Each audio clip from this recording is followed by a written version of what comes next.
اعوذ باللہ من الشیطان الرجیم بسم اللہ الرحمن الرحیم رب اشرح لی صدری ویسر لی امری واحلل عقدۃ من لسانی یفقہوا قولی اللہم صلی علی محمد وبارک وسلم۔ آیت کا اگلا حصہ ہے اور یہ آیت ہے سورہ بقرہ کی آیت نمبر 83۔ وذی القربیٰ، اور رشتہ داروں سے، رشتہ دار دور کے ہوں یا قریب کے، ان کے ساتھ قول سے بھی اور اپنے فعل سے بھی حسن سلوک کے ساتھ پیش آنے کا عہد لیا گیا ہے۔ اور آپ کی باتیں ایسی ہوں، آپ کے حرکات و سکنات ایسی ہوں کہ اس کے ساتھ جو ہے وہ قطع رحمی نہ ہو، کیونکہ اللہ تعالیٰ نے نیکی کا بدلہ نیکی ہی کہا ہے۔ جیسے کہ اللہ تعالیٰ فرماتے ہیں حل جزاء الاحسان الا الاحسان، احسان کا بدلہ احسان ہی ہے۔ تو اللہ تعالیٰ نے رشتہ داروں کے ساتھ اچھے طریقے سے رہنے کے لیے کہا، اور انسان کا انسان سے واسطہ پڑے تو انصاف اور خیر خواہی کے مطابق اس کے ساتھ برتاؤ کرا جائے، تو وہی درست بات ہے۔ قرآن مجید میں 11 جگہ رشتہ داروں کے حقوق کا تذکرہ ملتا ہے۔ اللہ رب العزت کا فرمان ہے وَآتِ ذَا الْقُرْبَى حَقَّهُ وَالْمِسْكِينَ وَابْنَ السَّبِيلِ وَلَا تُبَذِّرْ تَبْذِيرًا، اور رشتہ دار کو اس کا حق دو، اور مسکین اور مسافر کو بھی، اور تم بیجا خرچ نہ کرو، بیجا خرچ کرنا۔ تو اس کا حق دینے کے لیے کہا ہے، رشتہ دار کا حق دینا ہے۔ حسن سلوک، یعنی آپ دیکھیں کہ رشتہ دار کے ساتھ کس طرح سے حسن سلوک کا برتاؤ کرنا ہے۔ جو آپ کے قریبی رشتے ہیں ان کے ساتھ ذی القربیٰ کی بات کی، اور قریبی رشتہ داروں میں کون کون آ جاتا ہے؟ قریبی رشتہ دیکھیں، باپ اور والدین کا رشتہ تو آپ کے لیے فرض ہے۔ پہلے اللہ تعالیٰ نے والدین کا الگ ذکر کیا ہے۔ اس کے علاوہ جو قریبی رشتے ہیں، آپ کے بہن بھائی اور بھی جتنے بھی آپ کے رشتے ہو جائیں، خالہ پھوپھی تائی چچی، یہ سارے جو جتنے بھی رشتے ہیں وہ سارے قریبی رشتے۔ آپ صلی اللہ علیہ وسلم نے فرمایا کہ کسی کام کا بدلہ دینا صلہ رحمی نہیں ہے، بلکہ صلہ رحمی کرنے والا وہ ہے کہ جب اس کے ساتھ صلہ رحمی کا معاملہ نہ کیا جا رہا ہو تب بھی وہ صلہ رحمی کرے۔ صلہ رحمی یہ ہے کہ کوئی دوسرا آپ کے ساتھ اچھا نہ بھی ہو، اچھا سلوک نہ ہو، پھر بھی آپ اس کے ساتھ اچھا سلوک کر رہے ہوں۔ کبھی ایسا ہوتا ہے؟ وہ صلہ رحمی یہ ہوتا ہے؟ نہیں ہوتا بھی، آپ ہم لوگ تو بدلے لیتے ہیں۔ یہی تو بات ہے نا، یہی تو بات ہے کہ صلہ رحمی تو نہیں ہوئی نا۔ دیکھیں، اگر کوئی آپ کے ساتھ برا کر رہا ہے تو آپ بھی اس کے ساتھ برا کرتے ہیں، تو پھر صلہ رحمی کیا ہوئی؟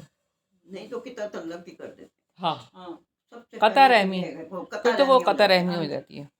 چھوڑ دو، یہی ہوتا ہے، چھوڑ دو، کرنے دو جو کرنا ہے۔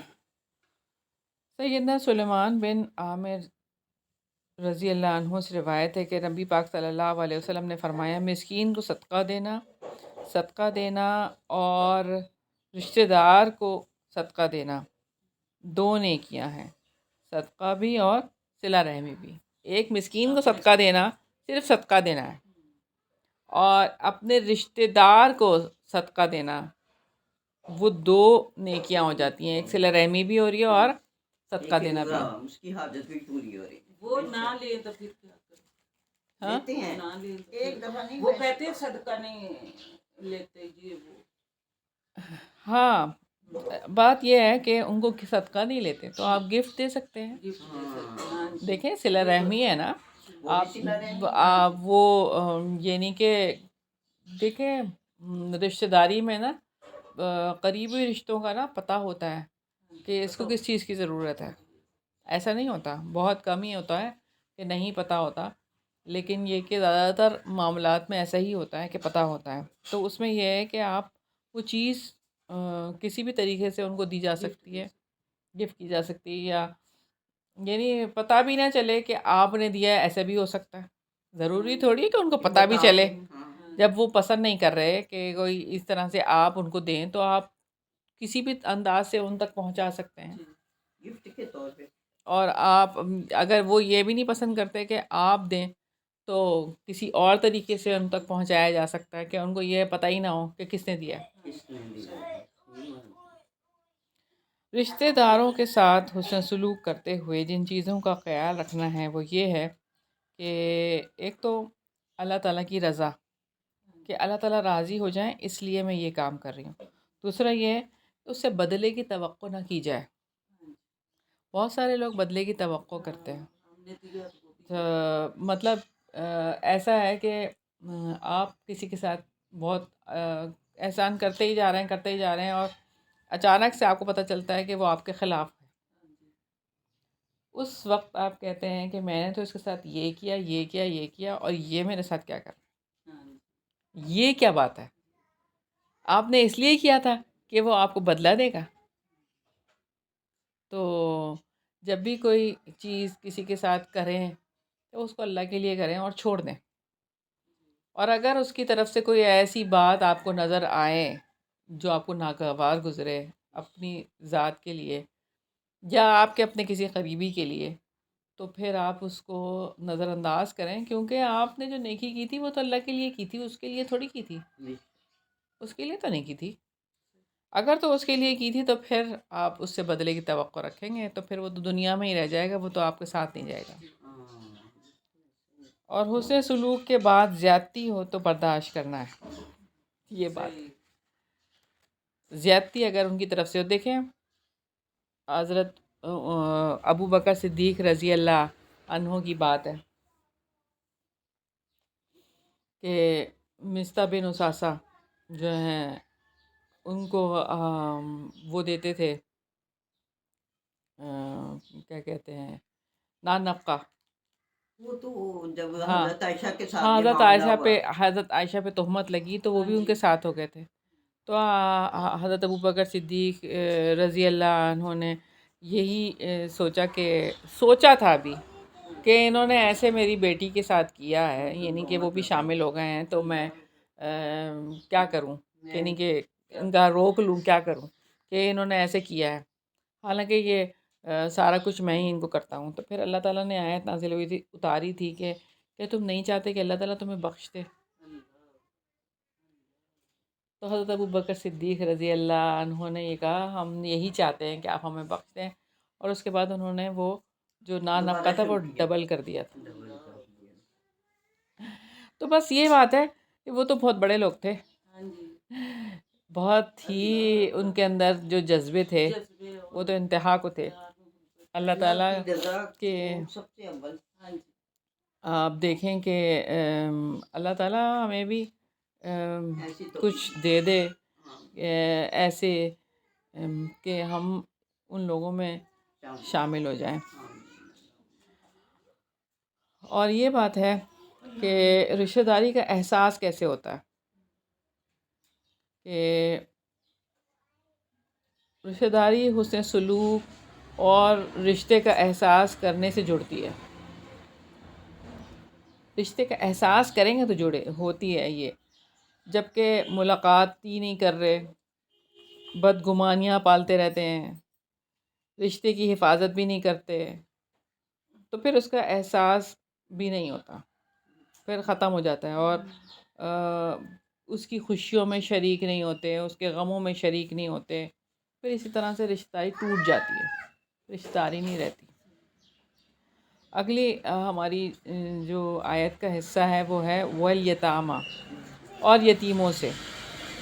یتیم وہ ہے جو کم سنی میں باپ کے سایہ شفقت سے محروم ہو جائے، یعنی نابالغ بچہ ہو اور اس کے والدین چلے جائیں تو کیا ہوتا ہے، وہ یتیم ہو جاتا ہے.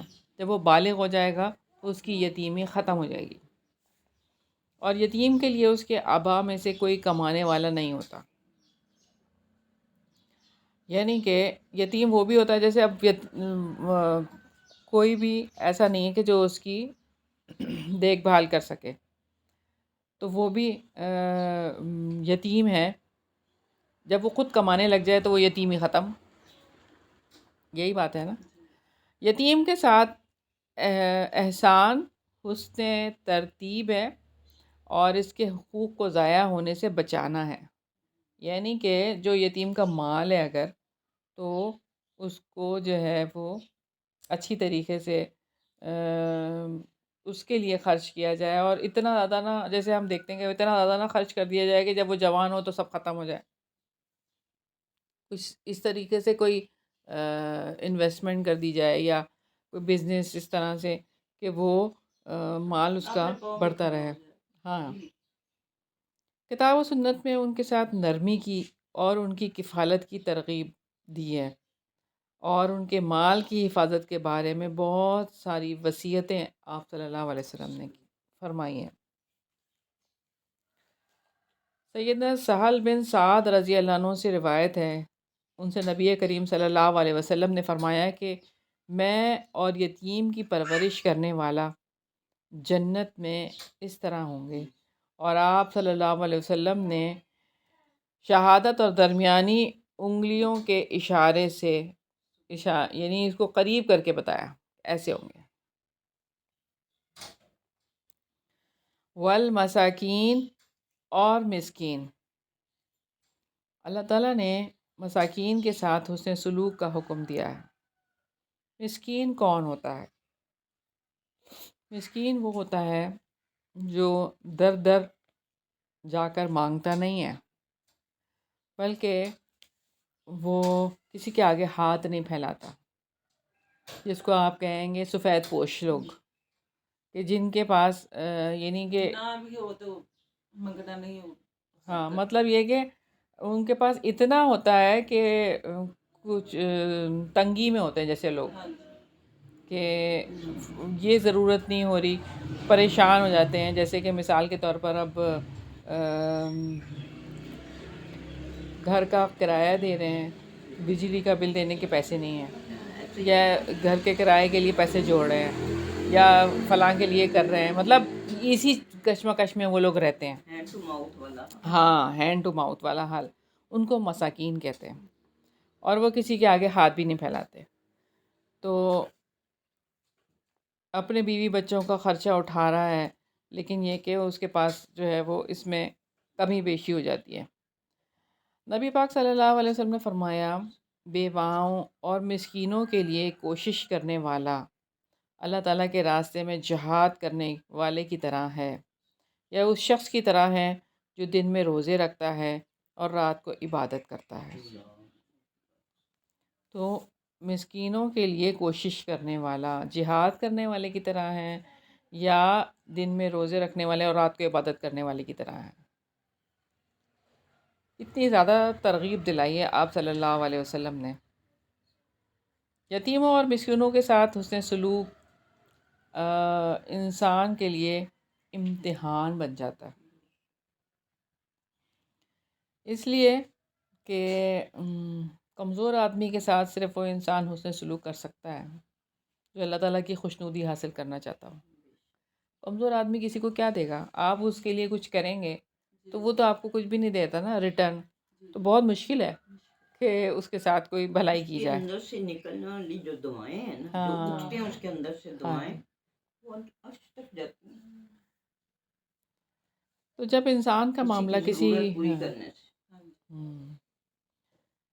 معاملہ کسی کمزور انسان کے ساتھ ہوتا ہے نا، تو حسن سلوک کا شعور دب جاتا ہے.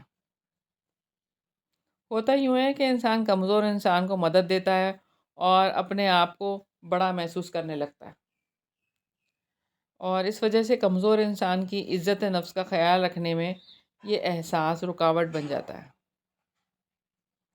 کوئی کسی کو دے رہا ہے تو اپنے آپ کو بڑا سمجھ لیتا ہے نا کہ میں دے رہی ہوں، حالانکہ وہ دینا جو ہے وہ اللہ کی طرف سے ہے، آپ تو وسیلہ بن رہے ہیں. کوئی کسی کے لیے نہیں کر سکتا. جب تک اللہ نہ چاہے۔ جب کسی کمزور انسان کی طرف سے نیاز مندی کا اظہار نہیں ہوتا تو اسے نااہل سمجھ لیا جاتا ہے، اور انسان ایسے کمزور افراد سے جان چھڑانے کے لیے غیر شریفانہ رویہ اختیار کر لیتا ہے۔ تو بات یہی ہے کہ غریبوں کو کیوں اس طرح سے حقارت کی نظر سے دیکھا جاتا ہے؟ یہ جو مال ہے، ہاں، یہ تو مال اللہ کی دین ہے، ٹھیک ہے نا؟ اور یہ کہ آج ان کے پاس ہے اگر مال، اور ساری زندگی اگر ان کے پاس ہی رہے، اور ایک ان کے رشتہ دار کے پاس نہیں ہے، تو یہ آزمائش ہے اللہ تعالیٰ کی۔ اور اس آزمائش میں کون پورا ہوتا ہے؟ آپ کو دے کے اللہ تعالیٰ آزما رہے ہیں کہ آپ اپنے مال میں سے ان کا حصہ نکالتے ہیں کہ نہیں، کیونکہ آپ کے مال میں ان کا حصہ ہے اور آپ نہیں دے رہے، تو پھر کیا ہوگا؟ پھر اللہ تعالیٰ کے پاس جب جائیں گے تو پھر اچھی طرح سے اللہ تعالیٰ پوچھیں گے نہیں کیا؟ اسی لیے یہ کہا والمساکین کی بات اسی لیے اللہ تعالیٰ نے کی ہے۔ وَقُولُوا لِلنَّاسِ حُسْنًا، اور لوگوں سے اچھی بات کہو۔ اللہ تعالیٰ نے اچھی بات کہنے کا حکم دیا ہے۔ جو لا الہ الا اللہ نہ کہے اسے اس کی ترغیب دلانا، یہ اچھی بات ہے۔ لا الہ الا اللہ یعنی کہ مسلمان کرنا، اس کی ترغیب دلانا، اس کو کسی طرح سے قائل کرنا کہ وہ لا الہ الا اللہ کہہ دے، وہ مسلمان ہو جائے، اور اسی طرح کہے جیسے اسے کہلوایا جائے۔ تو یہ اللہ تعالیٰ کی قربت کا ذریعہ ہے، اللہ تعالیٰ کے قریب ہونے کے لیے یہ کام کرنا ہے۔ آج کے دور میں بھی کچھ لوگ ایسے ہیں جو یہ کام کرتے ہیں، لوگوں کے دل پگلا دے، جو سنتے ہیں۔ قول حسن میں لوگوں کو نیکی کا حکم دینا اور برائی سے روکنا آ جاتا ہے، یعنی وَقُولُوا لِلنَّاسِ حُسْنًا میں کیا آ جاتا ہے؟ نیکی کا حکم اور برائی سے روکنا، ہاں بالکل، وَنَهْيٌ عَنِ الْمُنْكَرِ، لوگوں سے بھلی بات کریں، یعنی انہیں نیکی کا حکم دیں اور برائی سے روکیں، اور نرمی سے، ادب سے، خوبصورتی سے اور بہت اچھے اخلاق کے ساتھ بات کریں۔ اور پھر یہ کہ کسی کے مزاج میں اگر تیزی ہے تو وہ کیا کرے؟ وہ سخت لوگوں کے پاس نہ بیٹھے، جیسے جن کا سخت مزاج ہے، اس کے مزاج میں بھی تیزی ہے، تو وہ نرم گو لوگوں کے پاس بیٹھے اور نرمی جو ہے وہ اپنے اندر پیدا کرنے کی کوشش کرے۔ سیدنا عطا رحمۃ اللہ علیہ نے فرمایا کہ ایسا نہ کیا کرو کہ سختی سے بات کرو، بلکہ یہ کیونکہ اللہ تعالیٰ کا حکم کیا ہے؟ وَقُولُوا لِلنَّاسِ حُسْنًا۔ اچھا، اب اس میں یہود و نصارہ بھی داخل ہیں۔ مسلمان خواہ کیسا ہی ہو تو پھر اس میں داخل ہوگا نا، یعنی قولوا للناس حسنا میں لوگوں سے اچھی بات کرنے میں یہود و نصارہ بھی شامل ہیں، تو پھر مسلمان تو بشرط اولا شامل ہوگا نا، کہ اگر وہ آپ سے بدتمیزی سے بھی بات کر رہا ہے لیکن آپ نے آگے سے اس کے ساتھ ویسے ہی سلوک نہیں کرنا نا۔ اور آپ دیکھیں نا اللہ تعالیٰ نے جب حضرت موسیٰ علیہ السلام کو بھیجا تھا تو کیا سکھا کے بھیجا تھا؟ قول لین کی بات کی تھی نا، کہ نرمی سے بات کرنا، فرعون کے سامنے نرمی سے بات کرنا۔ سیدنا ابو ذر رضی اللہ عنہ سے روایت ہے کہ رسول اللہ صلی اللہ علیہ وسلم نے فرمایا کہ چھوٹی سے چھوٹی نیکی کو بھی حقیر نہ جانو، چاہے نیکی یہی ہو کہ تم اپنے بھائی کے ساتھ مسکراتے چہرے کے ساتھ ملو۔ یہ بھی نہیں، یعنی بس مسکراتے چہرے کے ساتھ ہر ایک سے ملیں، چاہے وہ جیسا بھی ہو، دل میں نہ رکھیں اس کا، اگر وہ ایسا ہے بھی بالفرض کہ وہ اچھا نہیں ہے، سنسیئر نہیں ہے، اور اس کے اخلاق بھی ایسے ہیں، یا وہ اچھا نہیں چاہتا کسی کا، جو بھی ہے آپ کو پتہ ہے، لیکن پھر بھی آپ اپنے دل میں نہ رکھیں، آپ کہیں یہ اللہ اور اس کا اور اس کے اللہ کا معاملہ ہے، ٹھیک ہے، اگر یہ ایسا ہے تو اللہ تعالیٰ ہی دیکھ لیں گے اس کو، ہم کیا کر سکتے ہیں؟ ہم اپنے دل میں اس کے لیے بری جگہ بنا کر کیا کر لیں گے؟ ہم تو کچھ بھی نہیں کر سکتے نا، اللہ تعالیٰ ہی کریں گے۔ اگر ہم میں سے کسی پر ناراض ایک روایت ہے، سیدنا انس بن مالک رضی اللہ عنہ نے بیان کیا، رسول اللہ صلی اللہ علیہ وسلم نہ گالی دیتے تھے، نہ بدگو تھے، نہ بدخو تھے، نہ لعنت ملامت کرتے تھے۔ اگر ہم میں سے کسی پر ناراض ہوتے تو اتنا فرماتے، اسے کیا ہو گیا ہے، اس کی پیشانی میں خاک لگے۔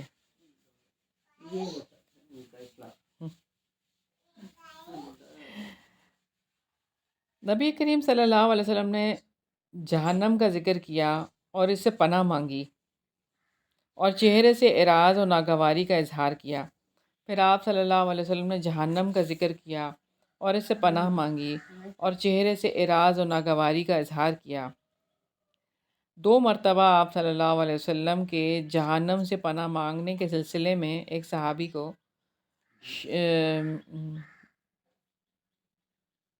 فرمایا مجھے کوئی شک نہیں ہے۔ پھر نبی پاک صلی اللہ علیہ وسلم نے فرمایا کہ جہنم سے بچو، خواہ آدھی کھجور ہی کسی کو صدقہ کر کے ہو سکے دو، اور اگر کسی کو یہ بھی میسر نہ ہو تو اچھی بات کر کے ہی، یعنی جہنم سے بچنا ہے، خواہ کسی کے پاس کتنا ہی کوئی کچھ ہے، تھوڑا سا بھی ہے، یعنی آدھی کھجور بھی اگر کوئی دے دے، اللہ تعالیٰ کی آگ سے بچنے کے لیے۔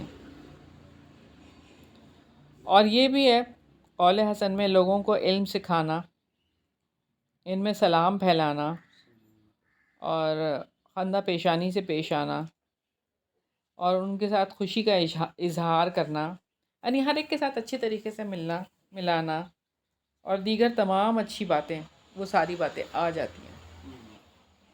تو آپ سوچیں کہ یہاں پر جو ذکر ہے کہ ہر ایک کے ساتھ اچھی طریقے سے بات کرنی ہے، ہر ایک کے ساتھ، چاہے وہ کوئی بھی ہو، تو ہمارے لیے کتنا زیادہ اس میں ایک سبق ہے کہ ہم اپنی زندگی میں اس کو کیسے رکھیں۔ ہم تو آپس میں ہی تھوڑا سا کوئی اپنا قریبی رشتہ ہی بچوں کو ہی ہم اس طریقے سے کہہ دیتے ہیں یا اس انداز سے بات کر دیتے ہیں۔ بعض مائیں جو ہیں وہ اپنے بچوں کے لیے بد دعا بھی دے دیتی ہیں، ایسے بالکل بھی نہیں کرنا چاہیے، بالکل بھی نہیں، کہ تم ایسے کرتے ہو نا تمہارے ساتھ ایسے ہوگا، یہ ہوگا، اس طرح کی باتیں۔ تو اللہ تعالیٰ ہم سب کو بچا کے رکھے، اور اللہ تعالیٰ ہماری اولادوں کو ہماری آنکھوں کی ٹھنڈک بنا کے رکھے۔ پھر یہ بات ہے، بری گفتگو، برا کلام، اس سے جو ہے وہ بچنا چاہیے، کیونکہ اچھی بات کہنے کے لیے کہا ہے اللہ تعالیٰ نے، اور ان چیزوں سے ہٹنا چاہیے۔ پھر ایک اللہ تعالیٰ سورہ عنکبوت میں بھی فرماتے ہیں، اور تم اہل کتاب سے جھگڑا نہ کرو مگر انتہائی احسن انداز میں، سوائے ان لوگوں کے جنہوں نے ان میں سے ظلم کیا، اور کہہ دو کہ ہم ان پر ایمان لائے ہیں جو ہماری طرف نازل کیا گیا اور جو تمہاری طرف نازل کیا گیا، اور ہمارا معبود اور تمہارا معبود ایک ہی ہے، اور ہم اس کی فرما برداری کرنے والے ہیں۔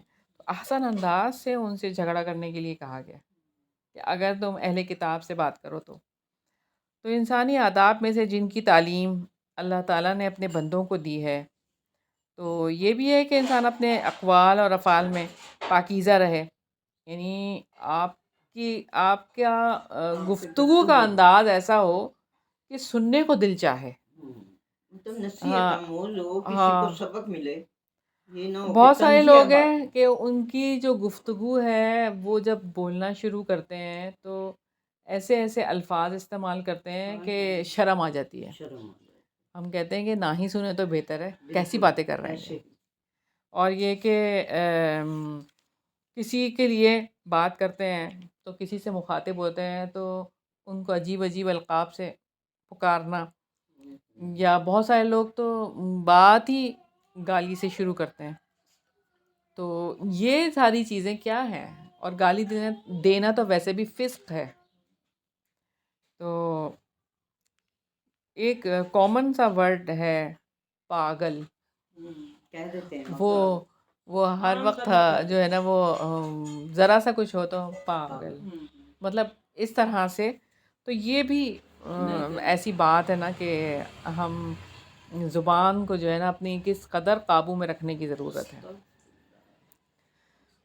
گالی گلوچ اور سب یعنی اور پھر اس طرح کی اور بھی باتیں آپ دیکھ لیں کہ ساری یہ سب حسن خلق کے، حسن اخلاق کے خلاف ہے. اللہ تعالیٰ سے بہت زیادہ مانگنے کی ضرورت ہے. تہجد میں اٹھ کر اللہ تعالیٰ سے یہ سب چیزیں مانگنی چاہیے. اور آئینہ دیکھنے کی جو دعا ہے نا، وہ کیا دعا ہے؟ ہاں، اللہم احسن کما حسنت فحسن خلقے. تو یہ دعا لازمی جو ہے وہ پڑھنی چاہیے تاکہ ہمارا جو چہرہ خوبصورت ہے اللہ تعالیٰ تو ہمارے اخلاق بھی خوبصورت بنا دے. اس کا مطلب یہ ہے، ہاں جی، اللہ تعالیٰ آپ نے جیسے میرا چہرہ خوبصورت بنایا نا تو میرے اخلاق بھی خوبصورت بنا دے. تو اچھی بات کہنے کے لیے کیا رویہ ہونا چاہیے؟ آپ کا بردبار رویہ ہونا چاہیے، بردباری ہونی چاہیے، درگزر ہونا چاہیے. درگزر بہت مشکل چیز ہے، بہت ہی مشکل چیز ہے. اور بڑوں کے لیے کہ جب وہ چھوٹوں کو خراب کام کرتے دیکھیں یا اپنی اولاد کو دیکھیں تو فوراً ٹوکتے ہیں، فوراً منع کرتے ہیں. وہ ان کا ایک ہے کہ ان کو اس بات کی تکلیف ہوتی ہے کہ ہم جس دور سے گزر گئے ہمارے بچے نہ گزریں، ہمارے بچے صحیح چلتے رہیں، وہ غلط کام نہ کریں. مگر یہ کہ درگزر بہرحال کرنا ہوگا. لیکن اچھے طریقے سے اگر کسی اچھے طریقے سے آگے ان کی مرضی ہے، ہاں جی بالکل نہیں، مگر غصہ کرنا اور مطلب ایک جھنجھلا جاتا ہے نا انسان، تو وہ جو جھنجھلاہٹ ہے نا وہ نہیں ہونی چاہیے. اور اپنے آپ کو سنبھالنا اور کنٹرول اللہ تعالیٰ سے توفیق مانگ کے، اللہ تعالیٰ آپ ہمیں توفیق دیں گے تو ہوگا، ورنہ تو نہیں ہوگا. معاف کرنا، کسی چیز کو حقیر نہ سمجھنا، کوئی بھی حقیر نہیں ہے. مسکرا کر، محبت سے، پیار سے اور نرمی سے. جیسے کہ آپ دیکھیں نا کہ نبی پاک صلی اللہ علیہ وسلم کے گلے میں ایک بدو نے آ کے جب وہ چادر لپیٹ دی تھی نا اور زور سے کھینچی بھی تھی آپ صلی اللہ علیہ وسلم کی چادر، تو آپ صلی اللہ علیہ وسلم نے مڑ کر مسکرائے تھے سب سے پہلے. تو مطلب تکلیف اگر کسی کو ہو اور کوئی اچانک سے دے تو آپ کی شکل کیسی ہو جاتی ہے، اور کہاں مسکرانا. کوئی اچھی بات دیکھ کر ہی مسکراتے ہیں نا، لیکن آپ صلی اللہ علیہ وسلم کی عادت ہی تھی مسکرانے کی. تو مگر ہمیں جو بھی سنت ملتی ہے تو وہ اللہ تعالیٰ نے ان کا دل ٹھیک، جب ان کو 2 دفعہ اللہ تعالیٰ نے ان کا دل صاف کیا تھا. لیکن یہ بات ہے کہ اللہ تعالیٰ نے ان کو توفیق دی، ٹھیک ہے، لیکن ہمارے لیے تو رہنما تو وہی ہے نا. حسن یعنی کہ جو ہم معاملہ کریں گے نبی پاک صلی اللہ علیہ وسلم کو دیکھتے ہوئے کریں گے نا. لقد کان لکم فی رسول اللہ اسوۃ حسنہ، جو اسوہ ہے وہ تو ہمارے لیے ہے نا، اللہ تعالیٰ نے کہہ دیا ہے. تو ہمیں مانگنا ہے اللہ تعالیٰ سے ایسا ہی اسوہ. وَأَقِیمُوا الصَّلَاۃ کی بات کی اللہ تعالیٰ نے بنی اسرائیل سے نماز قائم کرنے کا عہد لیا تھا،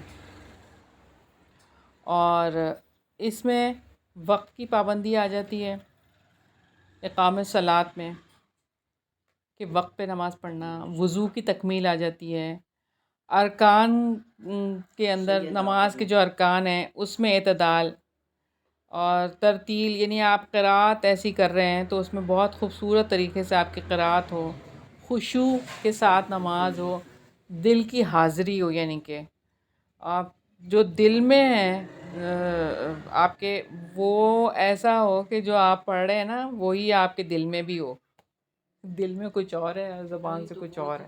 کہتے ہیں نا نماز پڑھو نا ساری چیزیں یاد آ رہی تھی، اگر پیچھے نہیں آتی۔ صحیح بات۔ تو یہ نماز ایسی ہونی چاہیے کہ اللہ تعالیٰ کے سامنے کھڑے ہیں اور بالکل اپنے دل کو حاضر کر کے، اور جیسے کوئی دنیا کے کام میں دل لگتا ہے نا، دل کیسے لگا کے کام کرتے ہیں، وہ نماز میں لگنا ہے۔ اگر ہماری ایسی نمازیں ہو گئی نا تو پھر بات ہوگی کہ ہمارے کردار کیسے تبدیل ہوں گے۔ تو نماز میں اخلاص، صرف اللہ کے لیے نماز ادا کرنا، اور پھر یہ کہ اسی لیے تو یہ دین کا ستون ہے، نماز دین کا ستون ہے نا، اللہ تعالیٰ سے تعلق کا جوڑنا ہے یہ، اور یہی فضیلت کا راستہ ہے۔ تو بس بات یہی ہے کہ جو بھی اس کی شرائط ہے نماز کی اس کو پورا کرنا۔ وآتوا الزکوٰۃ کی بات ہے، بنی اسرائیل کے دور میں نماز کے ساتھ ساتھ زکوٰۃ کا بھی حکم دیا گیا تھا، ہمارے لیے بھی ہے۔ اور یہاں پہ یہ ہے بات کہ اللہ تعالیٰ نے ان کے مالوں پر زکوٰۃ فرض ٹھہرائی تھی، اور یہی طریقہ نبی پاک صلی اللہ علیہ وسلم کی شریعت میں بھی ہے کہ ان کے مالوں کی زکوٰۃ ان کی قربانی تھی جسے آسمانی آگ آ کر کھا لیتی تھی، اور جب یہ کھاتی تھی تو اس کا مطلب ان کی یہ نذرانہ اللہ تعالیٰ نے قبول کر لیا، اور جن کو نہیں کھاتی تھی ان کا قبول نہیں ہوتا تھا۔ ثم تولیتم الا قلیلا منکم وانتم معرضون کی بات کی ہے، پھر تم میں سے تھوڑے سے لوگوں کے ماں سوا سب اس عہد سے پھر گئے۔ اللہ تعالیٰ کے عہد اور میثاق کے بعد کیا ہونا چاہیے تھا اور کیا ہوا؟ ہونا تو یہ چاہیے تھا کہ وہ انہیں اللہ تعالیٰ کا احسان سمجھ کر قبول کرتے، ان باتوں کا حکم جو انہیں دیا تھا، مگر اپنا اللہ تعالیٰ نے اپنا فضل کیا تھا یہ ساری باتیں کہہ کر، مگر ہوا کیا؟ تولیتم، تم نے پیٹھ پھیر لی، تمہیں ان احکامات سے نہ رغبت تھی نہ ان کی طرف لوٹنے کا ارادہ رکھتے تھے، بس خالی سن رہے تھے۔ سیدنا ابن عباس رضی اللہ عنہما کہتے ہیں کہ انہوں نے سب احکامات چھوڑ دیے، سارے احکامات چھوڑ دیے تھے، کسی پر بھی عمل نہیں کیا۔ الا قلیلا منکم کی بات کی ہے کہ چند لوگ ان میں سے ایسے تھے جنہیں اللہ تعالیٰ نے محفوظ رکھا اور انہیں ثبات عطا فرمایا۔ وَأَنْتُمْ مُعْرِضُونَ کی بات کی ہے، اور تم منہ موڑنے والے تھے۔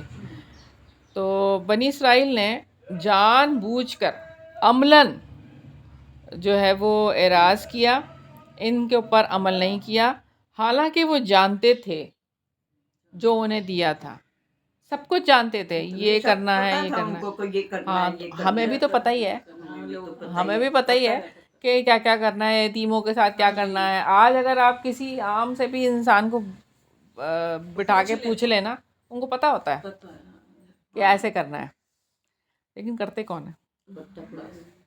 تو یہی بات ہے، انہوں نے بھی اس میں ڈٹائی کی، اور ہمارے پاس بھی ایسے کام جاری و ساری ہیں۔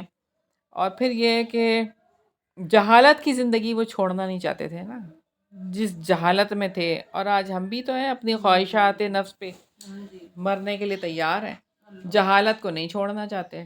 کہ ایک بجے تک تو موبائل چلتے ہیں، 2 بجے دنیا داری نہیں ختم ہوتی، اور دنیا داری میں ساری چیزیں ہوتی ہیں سوائے ان کاموں کے.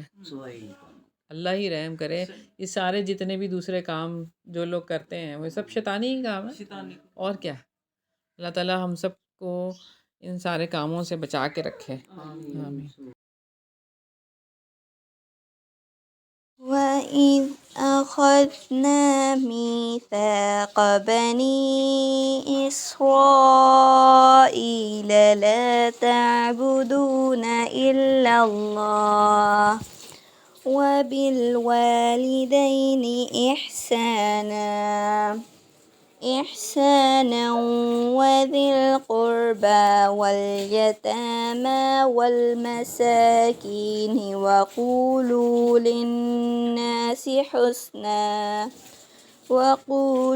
لِلنَّاسِ حُسْنًا وَأَقِيمُوا الصَّلَاةَ وَآتُوا الزَّكَاةَ ثُمَّ تَوَلَّيْتُمْ إِلَّا قَلِيلًا مِّنكُمْ وَأَنتُم مُّعْرِضُونَ.